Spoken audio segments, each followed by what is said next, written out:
Assalamualaikum warahmatullahi wabarakatuh. Kami dari kelompok 3 ingin mempresentasikan hasil makalah kami mengenai hukum Islam. Di mata kuliah Sosiologi Hukum, dosen pengampu Ibu Kartika Amiri. Di sini kami terdiri dari 3 anggota kelompok, yaitu saya Nurhayati Maswara, 2 teman saya Vicky Agil dan Maulana Rizky Fatahillah. Kami dari Fakultas Syariah, Program Studi Ahwalus Syakhsiyah semester 4. Untuk pembahasan lebih lanjut, akan saya serahkan kepada teman saya, Maulana Rizky Fatahillah, dan yang kedua, Vicky Agil. Kepada Maulana Rizky Fatahillah, disilahkan.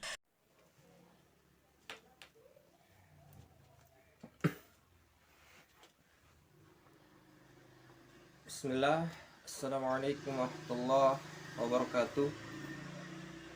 Perkenalkan, nama saya Maulana Rizky Fatahillah dengan NIM 1911030. Sebagaimana pembahasan yang akan kami presentasikan, maka ada beberapa hal yang akan kami bahas, yaitu yang pertama tentang teori hukum Islam. Teori yang dimaksud di sini ialah teori yang telah dialami, diakui dan diberlakukan pada hukum Islam di Indonesia. Para pakar hukum atau pakar hukum Islam berbeda dalam memasukkan jumlah teori hukum Islam yang ada di Indonesia. Ada yang menyebutkan 6 macam teori eksistensi hukum Islam di Indonesia, yaitu yang pertama, teori receptio in complexo. Teori ini dipelopori oleh Vandenberg. Beliau mengemukakan bahwa orang Islam di Indonesia telah meresepsi hukum Islam secara menyeluruh. Sebagai bukti, teori ini mengungkapkan Statuta Batavia, Jakarta 1642, menyebutkan bahwa sengketa antara orang pribumi yang beragama Islam harus diselesaikan dengan menggunakan hukum Islam, yakni hukum yang dipakai dalam masyarakat Muslim. Dan untuk keperluan ini, Fraser menyusun kompendium, yaitu buku yang memuat hukum perkawinan dan hukum warisan Islam. Buku ini direvisi dan disempurnakan oleh para penghulu dan diberlakukan di beberapa jajahan VOC. Buku ini juga dikenal dengan sebutan Kompendium Fraser. Selain itu, penggunaan kitab Mugarrar dan Parpakim Cirebon serta peraturan yang dibuat oleh Clowich untuk memberlakukan di wilayah Kerajaan Bone, Goa, Sulawesi Selatan selama VOC berkuasa kedudukan Al-Mustaqim pada tahun 1628 Masehi. Nah, kitab ini ya dijadikan pegangan dalam menyelesaikan sengketa antar umat Islam di Kesultanan Banjar. Demikian juga di Kesultanan Palembang diterbitkan beberapa kitab hukum Islam yang dijadikan pegangan dalam masalah hukum keluarga dan warisan, yang juga diikuti oleh Kerajaan Demak, Jepara, Tuban, Gresik, serta Ngampel. Pada tanggal 25 Mei 1760, VOC mengeluarkan peraturan yang senada dan diberi nama kitab Resolutie der Indische Regerling. Lalu Salomon Keizer dan Christian Vandenberg menyatakan hukum mengikuti agama yang dianut oleh seseorang. Teori yang kedua yaitu teori receptie. Teori ini dipelopori oleh Christian Snow Hurgronje. Menurut mereka, hukum Islam bukanlah hukum, karena hukum Islam baru dikatakan hukum kalau diterima oleh hukum adat. Oleh karena itu, hukum adatlah yang menentukan berlakunya hukum Islam. Sebagai contoh pengaruh teori ini di Indonesia, misal hukum Islam pidana yang bersumber dari Al-Quran dan Hadis tidak mempunyai tempat eksekusi bila hukum yang dimaksud tidak diundangkan di negara Republik Indonesia. Oleh karena itu, hukum pidana Islam belum pernah berlaku pada pemeluknya secara ketatanegaraan di Indonesia sejak merdeka sampai saat ini. Teori yang ketiga yaitu teori receptie exit. Bapak teori ini adalah Hazairin. Ia menentang teori yang diungkapkan oleh Hurgronje. Menurut beliau teori tersebut teori iblis karena bertentangan dengan Al-Quran dan hadis. Ia menyebutkan bahwa teori receptio telah patah, tidak berlaku lagi, dan keluar dari tata negara Indonesia sejak tahun 1945 dengan merdekanya Indonesia dan berlaku UU Undang-Undang Dasar 1945 sebagai dasar negara. Hukum agama yang masuk dan menjadi hukum Indonesia bukan hanya Islam, melainkan hukum agama lain selain Islam. Teori Hazairin ini dikembangkan oleh muridnya Sayuti Talib yang menulis buku Receptie a Contrario. Teori yang keempat yaitu teori Receptie a Contrario. Teori ini dikembangkan secara sistematis dan dipraktikkan oleh murid-murid Hazairin. Menurut mereka, hukum adat dapat berlaku dalam masyarakat muslim asal tidak bertentangan dengan hukum Islam. Teori yang kelima yaitu teori Recoin. Teori ini dikemukakan oleh Dr. Afdol, seorang pakar hukum dari Universitas Airlangga Surabaya. Inti teori ini adalah penafsiran kontekstual terhadap tekstual ayat-ayat Al-Quran. Menurut Afdol, teori ini didasarkan pada hasil penelitiannya tentang warisan Islam di mana pembagian waris antara laki-laki atau perempuan. Laki-laki mendapatkan 2 kali bagian anak perempuan.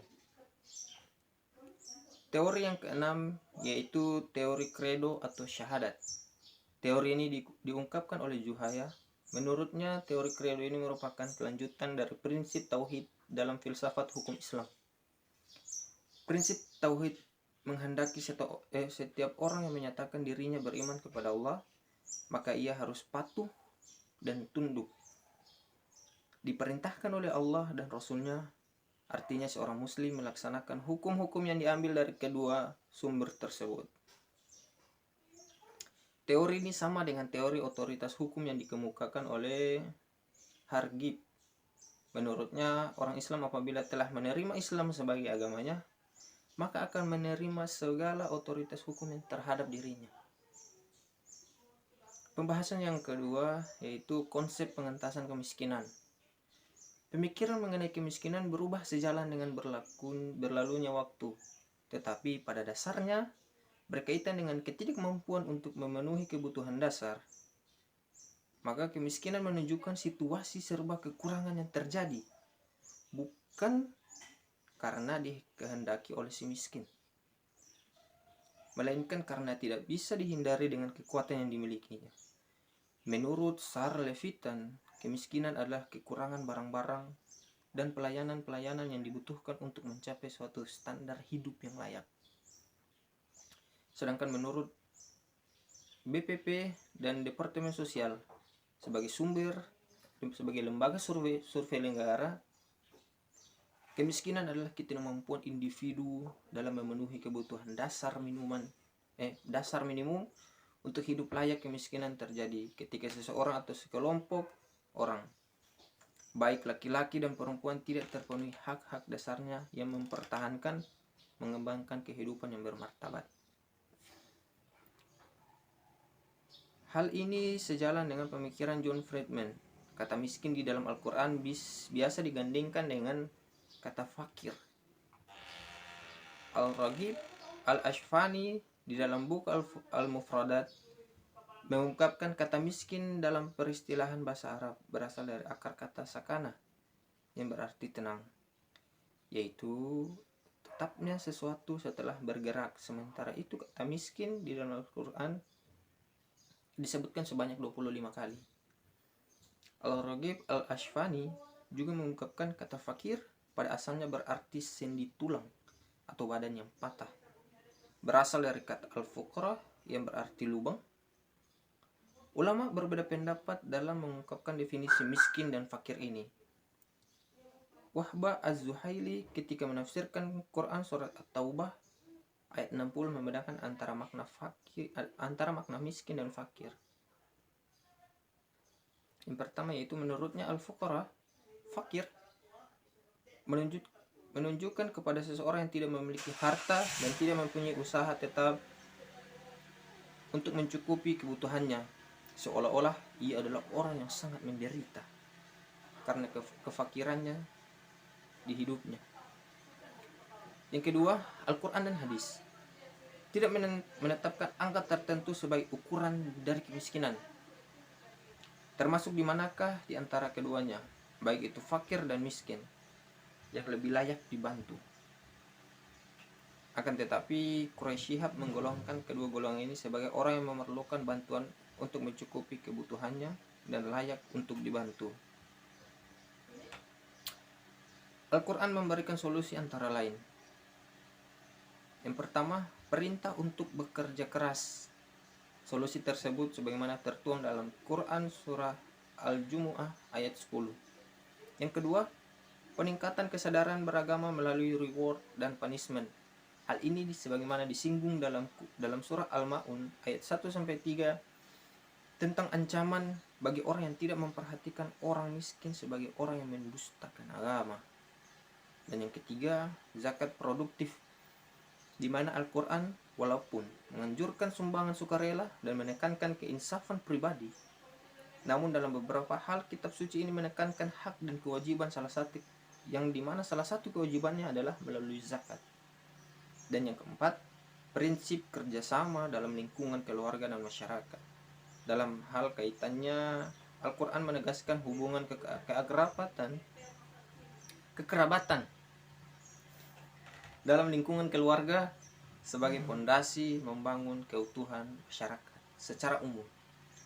Terima kasih, itulah pembahasan yang saya bahas pada presentasi kali ini. Syukran, jazakallahu khair. Assalamualaikum warahmatullahi wabarakatuh.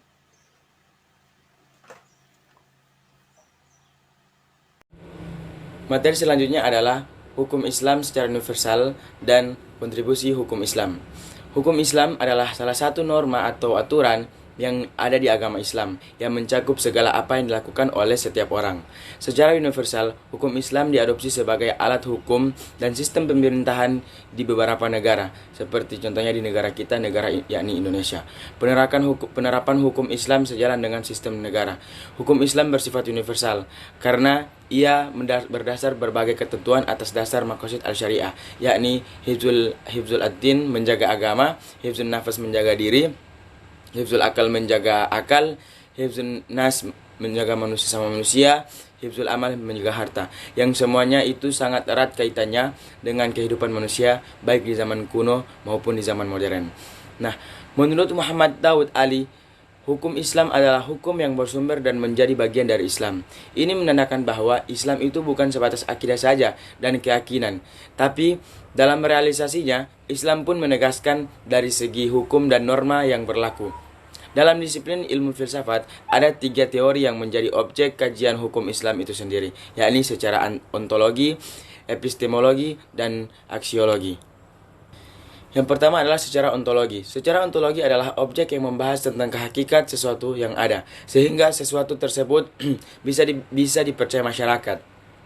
Maka bisa ditilik dari segi asal mula hukum Islam bersumber dari kalam Tuhan dan sabda Nabi. Lantas jika disinkronkan realisasinya, penerapan hukum Islam di Indonesia saling berkesinambungan.